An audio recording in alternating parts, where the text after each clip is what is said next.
Top quality और consistent performance के लिए सिर्फ सिल्वर पंप नाम याद रखना।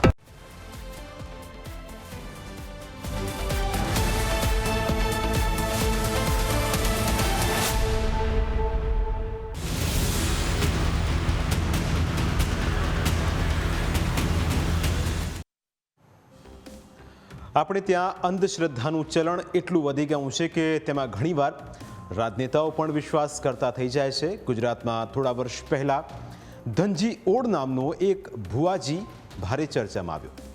તેની ધરપકડ પણ થઈ, કારણ કે તે લોકોના દુઃખ દૂર કરવાની આશાઓ પૂરી કરવાની આગાહી કરતો અને લોકો તેના ઉપર રૂપિયાનો વરસાદ કરતા, જો કે તેનો ભાંડો ફૂટી ગયો હતો।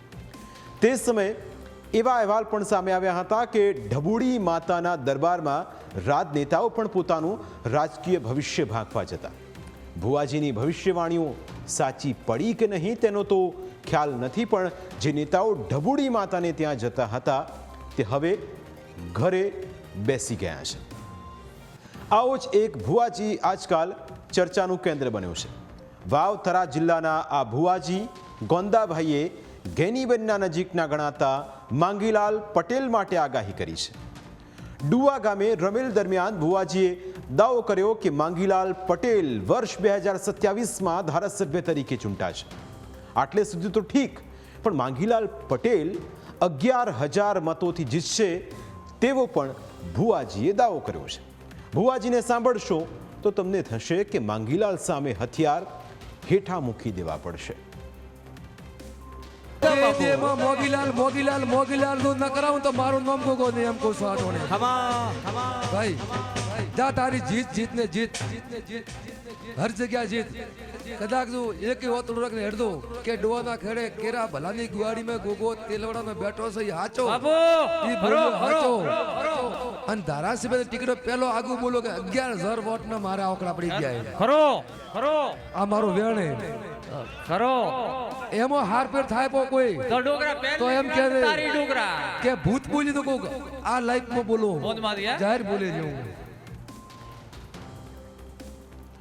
માંગીલાલ પટેલ મારવાડી સમાજના છે।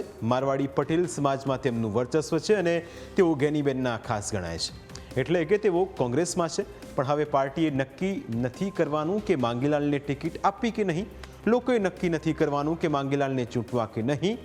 ભુવાજીએ કહી દીધું એટલે ફાઇનલ। હવે ભુવાજ ભવિષ્યવાણીઓ કરશે, એટલે જો કદાચ માંગીલાલ પટેલ પોતાના દમ ઉપર જીતી બતાવશે તો પણ કહેવાશે કે ભુવાજીએ જીતાડ્યા। ખેર, હજુ તો 2027ની ચૂંટણી વાર છે, પણ ભુવાજી અત્યારથી જ તાનમાં આવી ગયા છે અને માંગીલાલને પણ કદાચ આ ભુવાના વહેણથી ધારાસભ્ય બનવાના અભરખા ચોક્કસ જાગ્યા હશે। થોડા દિવસ પહેલા 5 ફેબ્રુઆરીના રોજ વાવ થરાદના ભુવાજીએ એક મોટી આગાહી કરી। આ ભુવાજી જાણે માર્કેટના એક્સપર્ટ હોય તેમ સોનાના ભાવ 30,000 રૂપિયા થઈ જશે તેવી આગાહી કરી હતી। ભુવાજીનો દાવો હતો કે સવા મહિના પછી સોનું 30,000 રૂપિયામાં વેચાશે। ભાઈ કદાચ હવા મહિના થાય જો હું 30,000 લાવી તોલારા સોનું કરતા મને માતા સ્વામીના સોના। ભુવાજીની વાત સાંભળ્યા પછી તો એવું લાગે કે સોના ચાંદીના ભાવ ઉપર નીચે કરવાનું રિમોટ તેમના જ હાથમાં હશે। એટલે તેઓ કહેશે ત્યારે સોનાનો ભાવ ઉપર આવશે અને તેઓ કહેશે ત્યારે સોનાનો ભાવ નીચે આવશે। અફસોસની વાત તો એ છે કે લોકો આવા ભુવાઓની વાતોમાં આવી પણ જાય છે। લોકો તેમને પગે લાગે છે, ગાદી ઉપર બેસાડે છે, હાર તોરા કરે છે, ભુવા જે માગે તે હાજર પણ કરે છે, કારણ કે તેમની અંદર એક ડર છુપાયેલો છે। ભુવાએ તેઓને એવા ડરાવ્યા છે કે હવે તેમને ખુશ કરવા કે દુઃખી કરવા તે પણ ભુવા જ નક્કી કરે છે। આપણા રાજ્યમાં ઘણા પરિવારો એવા હશે કે જે ભુવાને પૂછ્યા વિના પાણી પણ નહીં પીતા હોય, પરંતુ અમે તમને કહીએ છીએ કે આવા ઢોંગી ભુવાઓથી તમારે અને તમારા પરિવારે દૂર રહેવું જોઈએ, કારણ કે આ એ લોકો છે જેમના પોતાના ભવિષ્યના કોઈ ઠેકાણા નથી, એટલે તેઓ પોતે આવા ધૂણવાના ધતિંગ કરીને તમારા ખિસ્સા ખંખરી રહ્યા છે। તમારા જ રૂપે તેઓ લીલા લહેર પણ કરી રહ્યા છે। ભુવાની વાતોમાં આવીને તો અનેક લોકોની જિંદગી બરબાદ થઈ ગઈ છે। લોકોએ સંકટ સમયે જેના ઉપર વિશ્વાસ મૂક્યો હોય તે ભુવાઓ જ લોકોને આર્થિક રીતે પતાવી દે છે. તેમ છતાં લોકોનું ભલું થતું નથી અને ભુવા ધરાતા નથી. ઘણા કિસ્સાઓમાં તો મહિલાઓ દુષ્કર્મનો પણ શિકાર બની ચૂકી છે. એટલે આવા ભુવાઓની જાળમાં ફસાયા વિના તેમનાથી દૂર રહેવામાં જ તમારી ભલાઈ છે. ભુવાઓની એક જ મોડેસ ઓપરેન્ડી છે. તેમના માણસો પહેલાં તમારી પાસેથી તમારા ઘર પરિવારની માહિતી મેળવી લે, ત્યારબાદ ભુવાજી ધૂણવા લાગે એટલે એ જ વાતો તમને રિપીટ કરે. એટલે તમને એવું લાગે કે ભુવાજી બધું જ જાણે છે. ત્યાર પછી ભુવાજી જે કહે તે બધું જ તમને સાચું લાગવા લાગે.